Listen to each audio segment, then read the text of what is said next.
రోజు ఒక సేటు గారు దగ్గర ఒక అతను పనిచేస్తాడు. అతను పనిచేస్తా సయా మేము తిరుపతి వెళ్ళాలి, 4 రోజులు నాకు సెలవు కావాలి అంటాడు.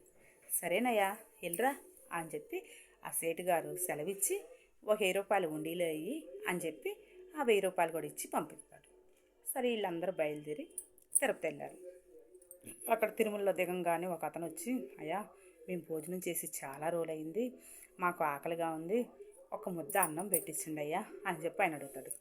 అయ్యో నేను సరిపోని డబ్బులే తెచ్చా, మీకు భోజనం పెట్టించాను అనుకో నాకు తిరిగి వెళ్తానికి డబ్బులు ఉండవు, నేను మీకు సాయం చేయలేను, ఏమనుకో మాకండి అని చెప్పి ఈ తిరుపతిలో దిగిన అతను చెబుతాడు. చెప్పంగానే మళ్ళీ అమ్మటే గుర్తొచ్చింది. అయ్యో వాళ్ళు పాపం చాలా ఆకలిలో ఉన్నారు, ఇలా అడిగారు కదా, ఏదో సాయం చేయాలి అని బాధేసి అప్పుడు సేటు గారు ఇచ్చిన డబ్బులు గుర్తొచ్చి ఇలా అంటాడు. అయ్యా మీకు భోజనం పెట్టేస్తాను, కానీ మీరు నాకు నేను చెప్పిన కుటుంబానికి దీవెన అందించండి అని చెప్తాడు. సరేనయ్యా అంటాడు. తన భార్య పిల్లలు వాళ్ళందరికీ భోజనం పెట్టిస్తే 900 అయింది బిల్లు. ఇక అయ్యా నా సేటు గారు చల్లగా ఉండాలని దీవించండి అని అనగానే మీ సేటు గారు చల్లగా ఉండాలని చెప్పి దీవించి వాళ్ళు వెళ్ళిపోతారు. ఈయన వెళ్ళి మిగిలిన 100 రూపాయలు ఉండీలో వేస్తాడు. సరే ఇక రిటర్న్ వచ్చేటప్పుడు ఆ తెల్లారగట్ట ఆ సేటు గారి కల్లో ఎంటీలు సామస్తాడు.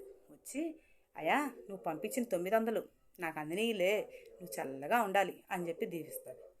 ఇక తర్వాత ఇదేంది, నేను 1000 రూపాయలు పంపించా కదా, 900 అని చెప్తాడేంది స్వామి అనుకుంటాడు. సరే అమ్మటే అతను తిరుపతి నుంచి రాగానే సేటు గారి కాళ్ళ మీద పడి అయ్యా నన్ను క్షమించాలి అని చెప్పి దండం పెడతాడు. ఎందుకు ఏమైంది అంటే నేను ఉండీలో 100 రూపాయలే వేసానయ్యా అంటాడు. అదేంది స్వామి 900 అన్నాడు కదా, 100 అంటున్నాడు, సరే ఏం చేశాడు అడుగుదాం అని అయ్యా పర్లేదులే కానీ ఏం చేస్తావు 900 అని అంటాడు.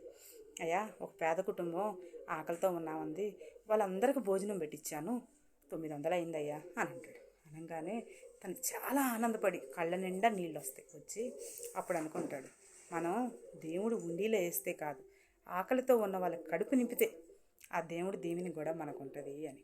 ఏమంటారు?